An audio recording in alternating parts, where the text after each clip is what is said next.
السلام علیکم ورحمۃ اللہ تعالی وبرکاتہ۔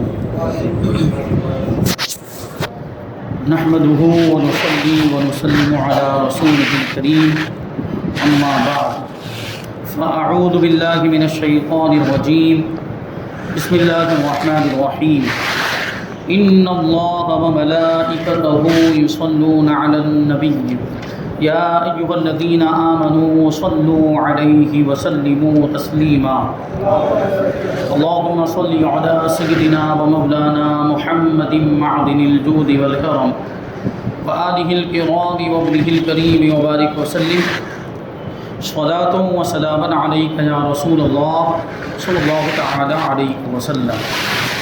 عزیزان ملت اسلامیہ، حضور پاک صلی اللہ علیہ وسلم کے معجزات کا بیان جاری ہے۔ اس میں حضور پاک صلی اللہ علیہ وسلم کے آسمانی معجزات بیان کیے جا رہے ہیں۔ اس سے پہلے آپ نے چاند کے 2 ٹکڑے ہونے اور سورج کے پلٹ آنے کا معجزہ سماعت کیا۔ اب یہاں سے سورج کے ٹھہر جانے کا معجزہ بیان کرتے ہیں، اور ظاہر سی بات ہے سورج جب ٹھہر جائے گا تو وقت بھی رک جائے گا۔ حضور پاک صلی اللہ علیہ وسلم کے لیے یہ سورج ٹھہرا بھی ہے اور وقت بھی رک گیا۔ حضور پاک صلی اللہ علیہ وسلم کے آسمانی معجزات میں سے سورج پلٹ آنے کے معجزے کی طرح چلتے ہوئے سورج کا ٹھہر جانا بھی ایک بہت ہی عظیم معجزہ ہے، جو معراج کی رات گزر کر دن میں وقوع پذیر ہوا۔ یعنی جس رات کو حضور پاک صلی اللہ علیہ وسلم معراج کے لیے تشریف لے گئے تو صبح کے وقت حضور پاک صلی اللہ علیہ وسلم سے کفار مکہ نے مختلف قسم کے عجیب و غریب سوالات کیے تھے۔ اس کا واقعہ اس کا پس منظر کیا ہوا، سورج کیوں رک گیا تھا؟ فرماتے ہیں کہ حضرت یونس بن بکیر حضرت ابن اسحاق سے روایت کرتے ہیں کہ جب کفار قریش نے حضور اقدس صلی اللہ علیہ وسلم سے اپنے اس قافلے کے حالات دریافت کیے جو ملک شام سے مکہ آ رہا تھا، تو آپ نے فرمایا کہ ہاں، میں نے تمہارے اس قافلے کو بیت المقدس کے راستے میں دیکھا۔ یعنی چونکہ حضور نے معراج کے بارے میں جب لوگوں کو بتایا کہ میں رات کے مختصر سے وقت میں مکہ مکرمہ سے ملک شام فلسطین بیت المقدس گیا، مسجد اقصیٰ میں انبیاء کرام کو نماز پڑھائی، وہاں سے ساتوں آسمان کا سفر طے کرتے ہوئے سدرۃ المنتہا اور اس سے آگے لامکاں تک میں گیا، جنت کی سیر کی، دوزخ کو دیکھا اور بھی بہت سارے عجائبات دیکھے۔ جب حضور پاک صلی اللہ علیہ وسلم نے یہ باتیں بیان کی تو کفار مکہ نے اس کا انکار کیا۔ یہ کیسے ممکن ہے کہ رات کے مختصر سے وقت میں اتنا لمبا کوئی سفر طے کر سکتا ہے؟ ان لوگوں نے اس کو بعید جانا، ناممکن سمجھا، اور حضور پاک صلی اللہ علیہ وسلم سے طرح طرح کے سوال کرنے لگے۔ انہوں نے انہی سوالات میں یہ سوال بھی پوچھے تھے کہ کیا آپ نے حضور پاک صلی اللہ علیہ وسلم سے انہوں نے کہا کہ کیا آپ نے مسجد اقصیٰ کو بھی دیکھا؟ تو حضور نے کہا کہ ہاں، کہ میں نے مسجد اقصیٰ کو بھی دیکھا۔ حالانکہ اس سے پہلے حضور پاک صلی اللہ علیہ وسلم کبھی بیت المقدس تشریف نہیں لے گئے تھے۔ تو اب کفار مکہ اور مشرکی حضور سے مسجد اقصیٰ کے بارے میں سوال پوچھنے لگ گئے کہ وہاں کتنے دروازے اور کتنی کھڑکیاں ہیں، اس مسجد کے اندر کتنے دروازے اور کتنی کھڑکیاں، اس کی کیا کیفیت ہے۔ اب ظاہر سی بات ہے ہم بھی کہیں پر جائیں اور کسی جگہ ہو کر آئیں، وہاں سفر کر کے آئیں، جیسے ابھی مثال کے طور پر کوئی یہاں سے دہلی جائے اور دہلی کی جامع مسجد دیکھ کر آئے، اور میں آپ سے وہ جانے والے سے اگر سوال پوچھوں کہ دہلی کی جامع مسجد میں کتنے کھمبے ہیں، تو وہ نہیں بتا پائے، کیونکہ وہ تو جا کر چلے آتے، وہ گن کر تھوڑی آتے ہیں عام طور پر۔ ہاں، اگر کوئی گن کر آیا ہوگا تو بتا دے گا، لیکن اس طرح نہیں ہوتا، سرسری طور پر لوگ دیکھ کر آ جاتے ہیں۔ اگر کوئی اجمیر شریف گیا اور اجمیر شریف میں اس نے 2.5 دن کی جھونپڑی کو دیکھا، اب وہ آنے کے بعد اس سے میں سوال پوچھ لوں کہ وہاں پہ کتنے کھمبے ہیں، تو کیا وہ اس کا جواب دے پائے گا؟ نہیں دے پائے گا۔ تو وہ طرح طرح کے سوال اس طرح پوچھنے لگ گئے۔ بہرحال بیت المقدس اور مسجد اقصیٰ کے بارے میں جب لوگوں نے سوال پوچھے تو اللہ تبارک و تعالیٰ نے حضور پاک صلی اللہ علیہ وسلم کے سامنے بیت المقدس کو پیش فرما دیا۔ حضور کی نگاہوں کے سامنے بیت المقدس ایسے اٹھا کے، جیسے کوئی ماڈل کوئی چیز کا، جیسے تاج محل کے لیے وہ ماڈل وہ چھوٹے سا کھلونے کی نما ملتا ہے، بالکل اس انداز میں وہ بیت المقدس حضور کی نگاہوں کے سامنے کر دیا گیا۔ اب حضور پاک صلی اللہ علیہ وسلم سے کفار سوال کرتے جاتے تھے اور آپ بیت المقدس کو ملاحظہ کرتے ہوئے ان کے جوابات دیتے جاتے تھے. کھڑکیوں کے بارے میں، دروازے کے بارے میں، یہ سب حضور نے ساری چیزوں کا جوابات دے دیے. انہی سوالات میں ان کا ایک سوال یہ بھی تھا کہ بیت المقدس کے راستے ہمارا قافلہ ملک شام گیا ہے اور وہاں سے وہ مکہ مکرمہ واپس آ رہے، تو کیا آپ نے اس قافلے کو دیکھا؟ تو حضور پاک صلی اللہ علیہ وسلم نے اس قافلے کے بارے میں ارشاد فرمایا کہ میں نے اس کو بیت المقدس کے راستے میں دیکھا ہے، یعنی وہ وہاں سے مکہ مکرمہ کی طرف آ رہا ہے اور وہ بدھ کے دن مکہ مکرمہ آ جائے گا. حضور نے کیا ارشاد فرمایا کہ وہ قافلہ کفار قریش کے احباب ہوں گے، ان کے دوست ہوں گے اور ان کے رشتہ دار اس قافلے کے اندر ہوں گے. تو حضور نے فرمایا کہ وہ قافلہ جو ہے وہ بدھ کے دن مکہ مکرمہ پہنچ جائے گا. چنانچہ قریش نے بدھ کے دن شہر سے باہر نکل کر اپنے قافلے کے آنے کا انتظار کیا، یہاں تک کہ سورج غروب ہونے لگا اور قافلہ نہیں آیا. اس وقت حضور صلی اللہ علیہ وسلم نے بارگاہ الہی میں دعا کی تو اللہ تبارک و تعالیٰ نے سورج کو ٹھہرا دیا اور ایک گھڑی دن کو بڑھا دیا یہاں تک کہ وہ قافلہ آ پہنچا. کیونکہ ظاہر سی بات ہے حضور نے کیا فرمایا تھا کہ وہ بدھ کے دن آ جائے گا. اب اگر بدھ کے دن وہ قافلہ نہیں پہنچ پاتا اور سورج غروب ہو جاتا تو معاذ اللہ حضور پاک صلی اللہ علیہ وسلم کا جھوٹا ہونا ثابت ہو جاتا اور کفار حضور کا مذاق اڑاتے یا حضور پاک صلی اللہ علیہ وسلم کی شان میں گستاخیاں کرتے. تو اللہ تبارک و تعالیٰ کو یہ بات گوارا نہ ہوئی. اللہ تعالیٰ نے دن کو ہی روک دیا، وقت ہی ٹھہر گیا، سورج رک گیا اور جب تک وہ قافلہ مکہ مکرمہ میں نہیں پہنچ گیا وہاں تک سورج اپنی جگہ پر رکا رہا اور اس کے بعد سورج ڈوب گیا. یہ حضور پاک صلی اللہ علیہ وسلم کا عظیم الشان معجزہ ہے. واضح رہے کہ حبس الشمس یعنی سورج کو ٹھہرا دینے کا معجزہ یہ حضور علیہ الصلوۃ والسلام کے لیے ہی مخصوص نہیں بلکہ انبیاء سابقین میں سے حضرت یوشع بن نون علیہ السلام کے لیے بھی یہ معجزہ ظاہر ہو چکا ہے، جس کا واقعہ یہ ہے کہ جمعہ کے دن وہ بیت المقدس میں قوم جبارین سے جہاد فرما رہے تھے. حضرت یوشع بن نون اپنے ماننے والوں کے ساتھ، ظالموں کے ساتھ، دشمنوں کے ساتھ جہاد کر رہے تھے. تو اچانک سورج ڈوبنے لگ گیا جمعہ کے دن. اب دیکھیے اگر جمعہ کے دن کا سورج ڈوب جائے گا تو وہاں سے سنیچر شروع ہو جائے گا، کیونکہ جو قمری سال ہوتا ہے اس میں دن کی شروعات سورج غروب ہونے سے ہوتی ہے اور دوسرے دن سورج غروب ہونے تک وہ دن مکمل ہوتا ہے، یعنی وہ اگلا جو دن آنے والا ہے اس کی رات ابھی سے شروع ہو جاتی ہے. تو اگر سورج غروب ہو جاتا تو جمعہ کا دن ختم ہو جاتا اور سنیچر کا دن شروع ہو جاتا. اور حضرت موسیٰ علیہ السلام کی شریعت میں سنیچر کا دن بڑا مقدس مانا جاتا تھا اور اس میں جنگ و جدال کرنا، لڑائی جھگڑا کرنا یہ ناجائز تھا. تو جب یہ دن ختم ہونے لگا اور سورج ڈوبنے لگا اور یہ خطرہ پیدا ہو گیا کہ اگر سورج غروب ہو گیا تو سنیچر کا دن آ جائے گا اور سنیچر کے دن موسوی شریعت کے حکم کے مطابق جہاد نہ ہو سکے گا. تو اس وقت اللہ تعالیٰ نے ایک گھڑی تک سورج کو چلنے سے روک دیا یہاں تک کہ حضرت یوشع بن نون علیہ السلام قوم جبارین پر فتح یاب ہو کر جہاد سے فارغ ہو گئے. تو حضرت یوشع بن نون کے لیے بھی یہ معجزہ ظاہر ہوا تھا کہ وقت ٹھہر گیا تھا، سورج رک گیا تھا، اور ہمارے آقا کے لیے بھی یہ معجزہ ظاہر ہوا کہ سورج ٹھہر گیا، وقت رک گیا. اب ہے معراج شریف کا معجزہ. حضور پاک صلی اللہ علیہ وسلم کے آسمانی معجزات میں سے معراج کا واقعہ بھی بہت زیادہ اہمیت کا حامل اور ہماری مادی دنیا سے بالکل ہی ماورا اور عقل انسانی کے قیاس اور گمان کی سرحدوں سے بہت زیادہ بالا تر ہے کہ انسان کی عقل وہاں تک پہنچ ہی نہیں سکتی. ایسا عظیم الشان معجزہ ہے معراج شریف کا معجزہ. معراج کا دوسرا نام اسراء بھی ہے. اسراء کے معنی ہوتے ہیں رات کو چلانا یا رات کو لے جانا. چونکہ حضور اقدس صلی اللہ علیہ وسلم کے واقع معراج کو خداوند عالم نے قرآن مجید میں سبحان الذی اسریٰ بعبدہ لیلا کے الفاظ سے بیان فرمایا اور اس کا معنی یہ ہوتا ہے پاک ہے وہ ذات جو لے گیا اپنے بندے کو راتوں رات مسجد حرام سے مسجد اقصی. تو دیکھیے یہاں پر اسریٰ کا لفظ آیا اور اس کا معنی ہوتا ہے رات کے وقت میں کسی کو سفر کرانا، کسی کو لے جانا، اور یہ بنا ہے اسراء سے. تو اسی وجہ سے معراج کا نام اسراء بھی پڑ گیا. اور چونکہ حدیثوں میں معراج کا واقعہ بیان فرماتے ہوئے حضور پاک صلی اللہ علیہ وسلم نے اوریجا بی کا لفظ ارشاد فرمایا. اوریجا بی کا مطلب ہوتا ہے مجھ کو اوپر چڑھایا گیا. یعنی بلندی کی طرف لے جایا گیا. تو وہاں دیکھیں اوریجا کا لفظ آیا, اوریجا عین را جیم سے بنا ہے, اور معراج کے اندر بھی جو مادے کے حروف ہیں وہ ہے عین را جیم, وہ بھی عین را جیم ہی سے بنا ہے معراج. تو اسی لیے اس واقعے کا نام معراج بھی پڑ گیا. احادیث اور سیرت کی کتابوں میں اس واقعے کو بہت کثیر التعداد صحابہ کرام نے بیان کیا. چنانچہ علامہ زرقانی 45 صحابیوں کو نام بنام گنایا. علامہ زرقانی نے 45 صحابہ کرام کے نام شمار کرایا جنہوں نے حدیث معراج کو روایت کیا. جیسا کہ مصنف علیہ الرحمہ نے اپنی دوسری کتاب نورانی تقریروں میں بھی اس کو تفصیل کے ساتھ ذکر کیا ہے. اب سوال یہ کہ معراج کا واقعہ کب پیش آیا اور معراج کب ہوئی.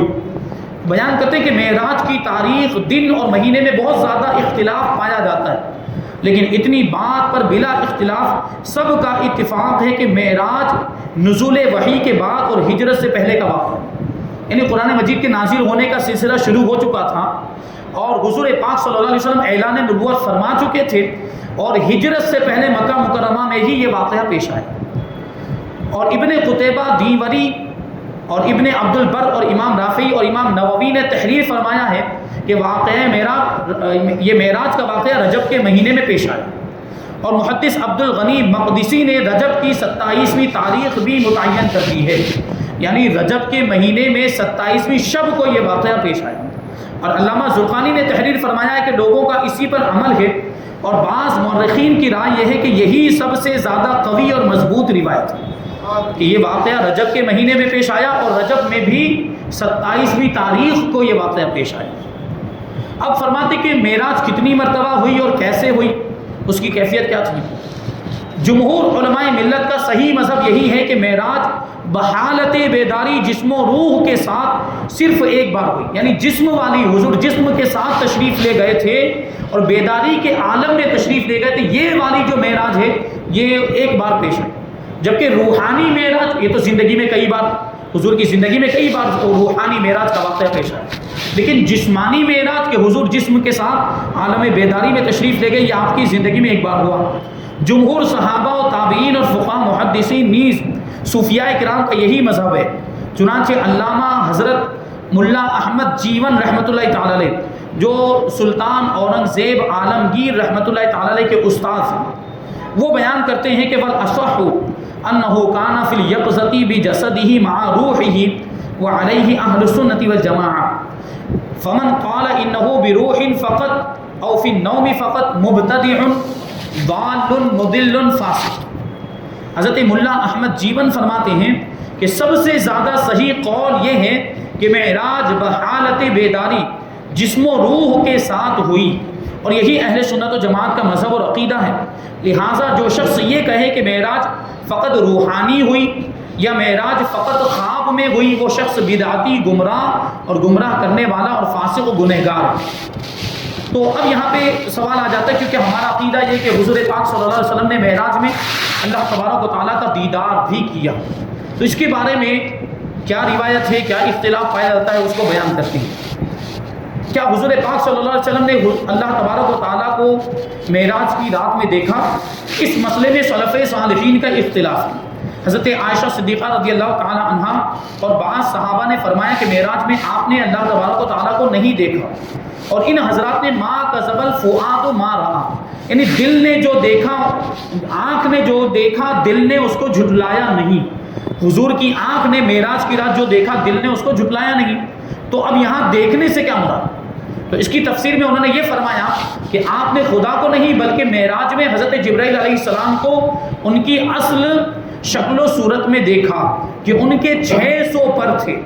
اور بعض سلف اور بزرگان دین مثلا حضرت سعید ابن جبیر تابعی نے اس مسئلے میں یہ فرمایا کہ حضور پاک صلی اللہ علیہ وسلم نے اللہ تبارک و تعالیٰ کو دیکھا یا نہیں دیکھا, تو اس کے تعلق سے بعض بزرگوں نے توقف فرمایا, سکوت اختیار کیا, یعنی دیکھا یا نہ دیکھا اس میں انہوں نے کوئی فیصلہ نہیں کیا. مگر صحابہ کرام اور تابعین رضی اللہ عنہم کی ایک بہت بڑی جماعت نے یہ فرمایا ہے کہ حضور پاک صلی اللہ علیہ وسلم نے اپنے سر کی آنکھوں سے اللہ تعالیٰ کا دیدار کیا. چنانچہ حضرت عبداللہ ابن حارث نے روایت کیا کہ کہ حضرت عبداللہ ابن عباس اور حضرت کعب رضی اللہ تعالیٰ عنہما ایک مجلس میں جمع ہوئے تو حضرت عبداللہ ابن عباس رضی اللہ تعالیٰ عنہ نے فرمایا کہ کوئی کچھ بھی کہتا رہے لیکن ہم بنی ہاشم کے لوگ یہی کہتے ہیں کہ بلا شبہ حضرت محمد صلی اللہ علیہ وسلم نے یقیناً اپنے رب کو معراج میں 2 مرتبہ دیکھا۔ یہ سن کر حضرت کعب نے اس زور کے ساتھ نعرہ مارا کہ پہاڑیاں گونج اٹھی اور فرمایا کہ بے شک حضرت موسیٰ علیہ السلام نے خدا سے کلام کیا اور حضرت محمد صلی اللہ علیہ وسلم نے خدا کا دیدار کیا۔ اسی طرح حضرت ابو ذر غفاری رضی اللہ تعالیٰ عنہ نے ما کذب الفؤاد ما رأى کی تفسیر میں فرمایا کہ نبی کریم صلی اللہ علیہ وسلم نے اپنے رب کو دیکھا۔ اسی طرح حضرت معاذ ابن جبل رضی اللہ تعالیٰ عنہ نے حضور صلی اللہ علیہ وسلم سے روایت کیا کہ رأیت ربی، یعنی میں نے اپنے رب کو دیکھا، اپنے رب کا دیدار کیا۔ محدث عبد الرزاق نقل کرتے ہیں کہ حضرت امام حسن بصری اس بات پر حلف اٹھاتے تھے، یعنی قسم کھا کے فرمایا کرتے تھے کہ یقیناً حضرت محمد صلی اللہ علیہ وسلم نے اپنے رب کا دیدار کیا۔ اور بعض متکلمین یعنی علم کلام کے ماہرین نے نقل کیا ہے کہ حضرت عبداللہ ابن مسعود صحابی رسول رضی اللہ تعالیٰ عنہ کا بھی یہی مذہب تھا۔ اور ابن اسحاق نقل کرتے ہیں کہ حاکم مدینہ مروان نے حضرت ابو ہریرہ رضی اللہ تعالیٰ عنہ سے سوال کیا کہ کیا حضرت محمد صلی اللہ علیہ وسلم نے اپنے رب کو دیکھا؟ تو حضرت ابو ہریرہ نے جواب دیا کہ جی ہاں۔ اس طرح نقاش نے حضرت امام احمد ابن حنبل رضی اللہ تعالیٰ عنہ کے بارے میں ذکر کیا ہے کہ آپ نے یہ فرمایا کہ میں حضرت عبداللہ ابن عباس رضی اللہ تعالیٰ عنہما کے مذہب کا قائل ہوں کہ حضور پاک صلی اللہ علیہ وسلم نے خدا کو دیکھا دیکھا دیکھا، اور اتنی دیر تک وہ دیکھا دیکھا کہتے رہے کہ ان کی سانس ٹوٹ گئی۔ یہ حضرت امام احمد ابن حنبل جن کا مسلک دنیا کے اندر بڑا مشہور ہے اور ائمہ مجتہدین میں آپ کا شمار ہوتا ہے، اہل سنت و جماعت کے بہت بڑے امام، ان کا مذہب یہ ہے کہ اللہ تبارک حضور پاک صلی اللہ علیہ وسلم نے اللہ تبارک و تعالیٰ کو دیکھا تھا اور اللہ کا دیدار کیا۔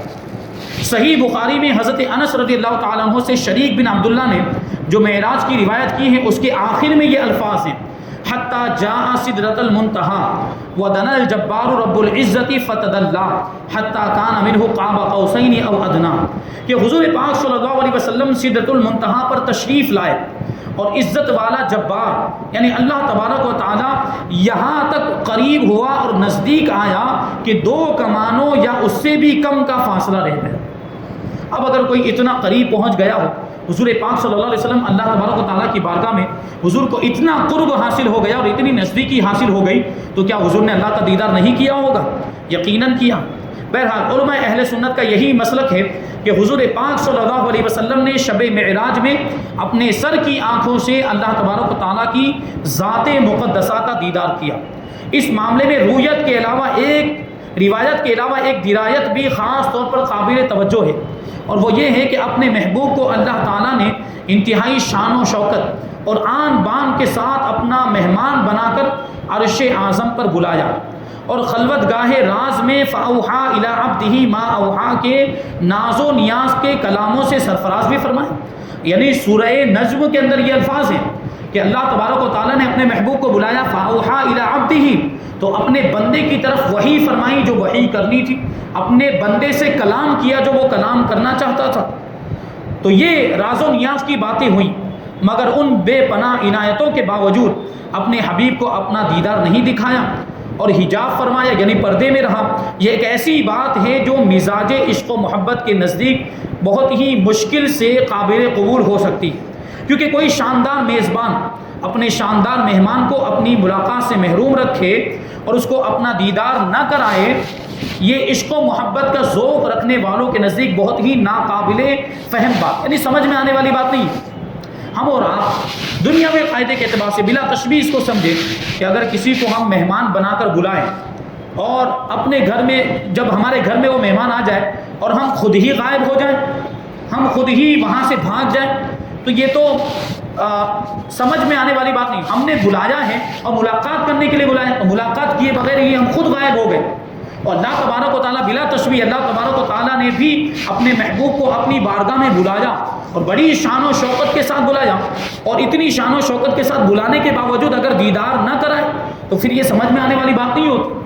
تو اس کا تو مطلب یہی ہے کہ اللہ تبارک و تعالیٰ نے حضور کو اپنا دیدار کرایا۔ کہتے ہیں لہٰذا ہم عشق بازوں کا گروہ تو امام احمد ابن حنبل کی طرح اپنی آخری سانس تک یہی کہتا رہے گا جو ہمارے امام اعلیٰ حضرت نے یوں کہا کہ اور کوئی غیب کیا تم سے نہا ہو بھلا، اور کوئی غیب کیا تم سے نہا ہو بھلا، جب نہ خدا ہی چھپا تم پہ کروڑوں درود۔ یعنی حضور پاک صلی اللہ علیہ وسلم نے جب اللہ ہی کا دیدار کر لیا، اور سب سے بڑا غیب اور سب سے بڑی چھپی ہوئی اور پوشیدہ اگر کوئی چیز ہے تو اللہ تبارک و تعالیٰ کی ذات ہے، کہ دنیا میں رہتے ہوئے ہم اللہ کا دیدار کر ہی نہیں سکتے، اور ہمارے آقا نے تو اللہ تبارک و تعالیٰ کا بھی دیدار کر لیا۔ جب اللہ تعالیٰ ہی کو دیکھ لیا، جب اللہ کی ذات ہی کا دیدار کر لیا، تو اب اور کوئی چھپی ہوئی چیز حضور سے پوشیدہ کیسے ہو سکتی ہے؟ یعنی اور کوئی غیب آنکھ سے پوشیدہ ہو ہی نہیں سکتا، کیونکہ حضور نے تو پروردگار عالم ہی کا دیدار کر لیا۔ تو یہ شان ہے ہمارے آقا کی۔ بہرحال ابھی یہ معراج کا واقعہ، تو انشاءاللہ اس واقعے کو بھی ابھی مختصر طور پر آگے شامل کریں گے، اور اس کے بعد معراج کے سفر میں جو منزلیں حضور نے طے فرمائی اور کیسے کیسے واقعات، معراج کی سواریاں کون سی تھی، قرآن مجید میں معراج کا ذکر اور علم غیب حضور پاک صلی اللہ علیہ وسلم کی زندگی کے یہ واقعات انشاءاللہ ہم آئندہ درس میں شامل کریں گے۔ اللہ تبارک و تعالیٰ کی بارگاہ میں دعا ہے کہ جو کچھ بھی بیان ہوا اس پر ہم سب کو عمل کرنے کی توفیق عطا فرمائے، اور حضور پاک صلی اللہ علیہ وسلم کی سچی پکی محبت ہم سب کے دلوں میں پیدا فرمائے، مذہب اہل سنت و جماعت پر ہم سب کو قائم و دائم رکھیں، اور اسی پر ہم سب کا خاتمہ فرمائے۔ وما علینا الا البلاغ۔